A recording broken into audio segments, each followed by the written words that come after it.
Hello everyone, I am here once again to talk about controversial topics on the internet. I'm trying this new thing where I actually cover things on my channel that are relevant and that people are talking about in the public. And what is the public talking about right now? None other than Dua Lipa's new album, Radical Optimism, or more specifically, wondering aloud why Dua Lipa's new album, Radical Optimism, doesn't seem to be making much noise in the music world. And maybe to some of you it is, okay? Maybe to some of you it is, and that's all you've been streaming and that's all you've been hearing about. But for the most part, it doesn't feel like this album was as impactful as a lot of the other albums that are coming out this year. Ariana dropped Eternal Sunshine and it was inescapable with everyone and everyone's mothers and grandmothers talking about Eternal Sunshine. Same thing when Beyonce dropped Cowboy Carter, and then there was also lots and lots of noise for the Tortured Poets Department. And then Radical Optimism came and it was kind of just there. I was actually wondering myself for a while why I wasn't hearing anything about this album after the singles were coming out. And then the day it came out, I had no idea for hours. I heard nothing, not a single thing on the internet about it. And I didn't know it was out until I opened Spotify, like later in the day. I was like, Dua has a new album out? Sure enough, she did, but I didn't really see anyone talking about it. Usually Twitter for me is like jam-packed with pop culture news and like buzz about albums and stuff like that because I live on music Twitter. But I didn't see really anything about Radical Optimism until days later when tweets started rolling in on music Twitter about how it's flopping or how it's not good, etc., etc. So of course we're going to talk about it. Of course we're going to talk about it. We're going to do a general career look. We're going to look at some highlights from her past album project, all just so we can kind of unpack what's going on with Radical Optimism right now. So if you don't know, Dua Lipa is a British Albanian singer and songwriter from London. She's become very well known in the pop space in the last decade for her music that has elements of 70s disco, pop, and club music. She had 10 Grammy noms and won 3 of them. She has a couple of Brits. She has several chart-topping mega hits. She's collabed with Miley Cyrus, Elton John, Bad Bunny. She's performed at various music festivals and has headlined multiple of her own tours. And while Dua did have a lot of personal success before she released Future Nostalgia, her second album, Future Nostalgia is definitely what like pushed her into the career that she has now and kind of set everything up for her in a big major way. And before we can really get into what went wrong with Radical Optimism, like I said earlier, we have to understand what went down with her predecessor. So it's like Radical Optimism is not Future Nostalgia, they say. That's what they say. Who's they? The people, the girls. That's what they're saying, okay? So the question is, what's so good about Future Nostalgia? What makes her unbeatable and perfect and so good and everything in between? First of all, Future Nostalgia, visually, oh my god. Oh my god. You guys know, you already know, you know how I am. Love it when an album looks good and matches the sound of it and has a lot of creativity. The look for Future Nostalgia is super cool because it does match the title of the album. Dua had said that the title Future Nostalgia came to be because she wanted to create an album of nostalgic memories from her childhood and music her parents listened to. But then she said she'd put a modern spin on it with futuristic elements. So you combine those two and it's literally future nostalgia. It makes so much sense. And that theme, it just came together so gorgeously on this cover. We got this retro vehicle, the dark sky, and blue moon. Love the blue moon. That was such a cute little touch. She's got this 50s style button down on, but it's pink and it's knotted in the front. The white gloves, these hoops, like it really is giving 50s elements, very nostalgic, but then with the future and space elements, it's very, very cute and very, very cohesive. Buzzword, yes, cohesive, and I love. Also, the alternate cover, or like the Moonlight edition, is really simple but also super cute. I love how her name is designed and the font of it especially. I think she used that design for several projects that she had worked on. And the whole shoot for the album was perfect. I love the back of the album a lot. I love a continuation of the front kind of thing, and the feet propped up like that was such a cute idea and a very cute touch. Worked out beautifully. Then you have the actual content of the album, songs and lyrics. Future Nostalgia is classified as dance pop, lots of synth pop going on. It's disco, it's club, it's funk. Super interesting because Dua described it as a nostalgic pop record that sounds like you're at a jazzercise class, and it really does. That's exactly what Future Nostalgia sounds like. She is not lying. I literally used to do cardio dance workouts to Future Nostalgia. Thank you, Caleb Marshall. It did feel like I was in a jazzercise class, and I loved it. I don't know. Future Nostalgia Nostalgia is just so 80s with a 2000s spin on it almost. I don't know, it's just super unique and it all comes together so beautifully. I think Future Nostalgia is great because it's perfect for radio, but it's also perfect for clubs. Perfect for like deep cleaning your house on a Sunday, but you could also hear it at the mall. Like, it just works for so many settings, so many occasions, so many vibes. I don't know what to tell you. It's just a really, really good album and so its own thing. Plus, she established herself a lot better on Future Nostalgia than she did during her debut album. Second albums can often be really hard to get right, but she just nailed it. And yes, the critics were raving about Future Nostalgia. It has an 88 on Metacritic. Which you guys know, I talk about Metacritic on this channel all the time. Scoring system that tells you how good an album is based on critic reviews. Closer to 100, the better. Usually when I talk about Metacritic on this channel, the scores fall in the, the low 70s. So for her to pull an 88 is absolutely batshit insane. So that's how you know.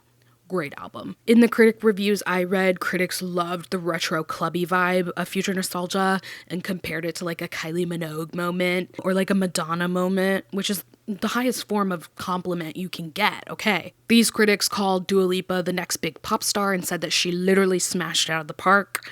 That's such an American reference, but she did really, really good. So the album, yeah, it just has a great theme, so much character, sounds amazing. Like, I don't have a single complaint. I don't have a single critique. She could not have done better. And that is why Future Nostalgia is so popular and well loved and impossible to beat. You can't beat perfect. I was reading online that a lot of people at the time loved this direction that she was going in pop because at the time there was a lot of trap 808s in the mainstream. There was lots of like more melancholy bedroom pop, indie pop stuff rising in the pop scene. So this fresh, fun, like clubby, gay ass pop perfection was just so like a breath of fresh air at the time amongst all the other different types of pop that were popping off. Everything was also just very well executed during this whole era. She had great single choices. She had great outfit choices on tour. She had great remixes. She had great visuals. They all matched. Like, she just did a really good job.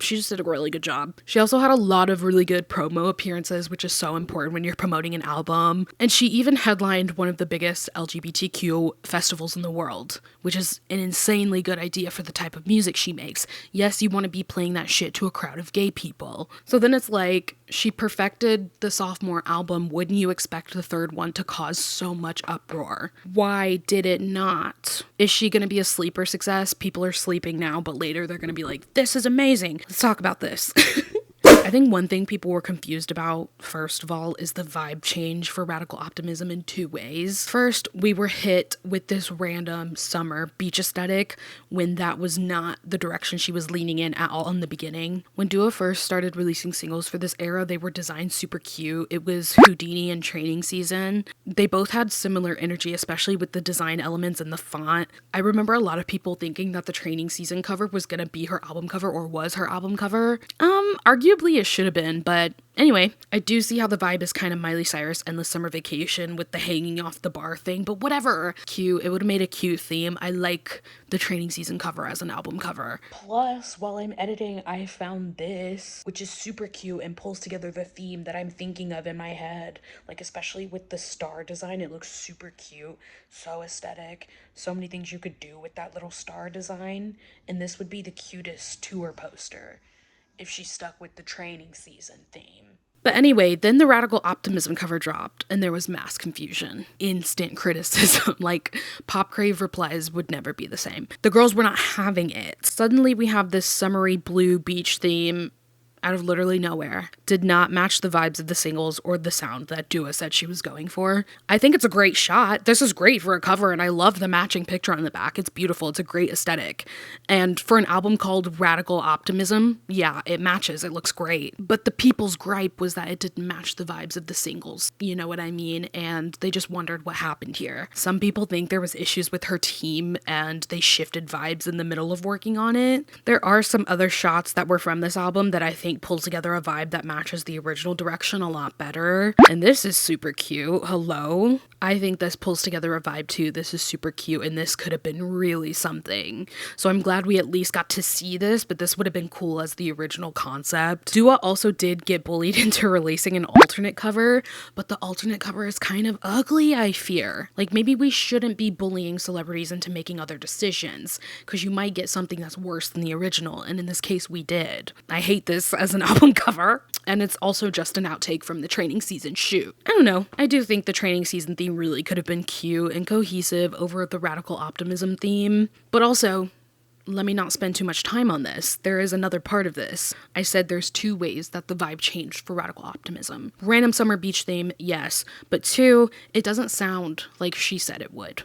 Dua was doing interviews and talking about the album or whatever, and had a very specific wording about how this album was gonna be, and then it just didn't sound like that at all. She was quoted describing this album as inspired by Massive Attack, Primal Scream, and UK rave culture. She said it was super experimental, and she also said it was super psychedelic. I think at one point, those are all the things that she had said about this album, and I think people were really excited about that. But it didn't end up being experimental at all, like she said it was. It ended up being super summery, pop, and still super dance poppy. This is what someone said in review. It really feels like she picked the right singles for the wrong album because anything with an earworm big explosive song was already released, and all there's left is the mid-tempo beachy vibes tracks.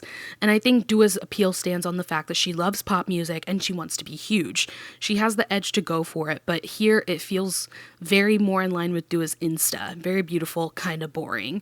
It's a good album, but it isn't very memorable. Definitely not as strong as her debut or sophomore. There's no bite to it. Houdini is the best song on the album, and she likes to go for a 2-year rollout. I don't know if people are going to want 2 years of this. The people are speaking. But I do think that the general consensus about radical optimism is that it's not a huge flop. It's just not future nostalgia, which is okay because future nostalgia raised the bar impossibly high. I get that. I think people initially really liked the singles on radical optimism. They were super gritty and psychedelic, like she said. But then the rest of the album afterwards was just super safe, beachy pop. And by safe, I mean not experimental. I do think it's good objectively though. Of course it's not a bad album. Dua Lipa is wildly talented. And her voice on Radical Optimism is insane. I think she has a very unique voice that does things, especially in her low register, that other people can't dream of. I think it's just a matter of Radical Optimism isn't doing anything groundbreaking here. And maybe that's why she struggled to generate as much buzz as she could have, but I have no idea. And the critical reception of this album does not help, because it has a 73 on Metacritic, which is pretty high. Not as high as really, really good albums, but higher than other albums that I've seen. So it has a high score on Metacritic, but then the reviews I read called it a half-hearted experiment, and that there's a lot of production layering and effects, but the songs share a similarly straightforward groove, and saying that it's not all that radical. Good, but nothing worthy of jumping for. High score on Metacritic, not very good critic reviews, the public's not buzzing as much, but Radical Optimism did debut at number 1 in the UK. The people are listening. The UK girls are sat and streaming. There's no debut onto the US charts right now as I film this, but I did read that it's projected to hit number 2 under the Tortured Poets department. So what I'm gathering is that you bitches online are hating, but you actually like it? Or you're just a bunch of liars? Weird how online people say it's flopping, but the stats are giving me a different story. But at the end of the day, Dua is a star and has improved insane amounts from the time that she started. She saw one "Go on girl, give us nothing" and decided to change the world, and she did. So yeah, she really clearly cares about her career and has worked so incredibly hard. And I do think she has the potential to remain a pop girl mainstay for a while. I think the one thing with Dua that I would say, if I had any fucking relevance to anything ever, I would say Dua. I think you need to work on having a stronger pop star identity. When I think of pop girls with a super strong identity, I think of people like Sabrina Carpenter. She's super glitzy and super girly with a heavy emphasis on sexuality and sexual innuendos, and that's the Sabrina Carpenter identity, and it's so recognizable. Ariana Grande, another pop star who's insanely good at identity. The Ariana Grande brand is insane, so specific. It's so her, and she has done it so well very consistently.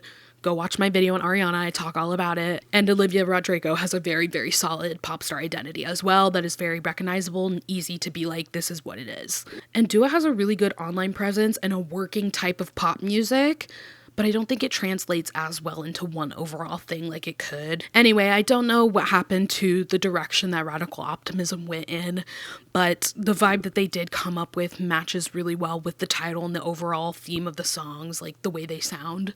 So can I really complain? I'm afraid not. The big question I have for you guys is, do you think she's coming for that Album of the Year Grammy nom? Do you think she's going to get nominated? I think she's going to get nominated. I don't know. Let me know if you think she's coming for that Album of the Year Grammy nom. Oh, do let me know. And while you're down there letting me know, check out the description for my social media so you can keep up with what I'm doing when I'm not posting. Go ahead and subscribe if you haven't already. And I hope you're having an amazing, perfect, wonderful week. And I will see you in my next video.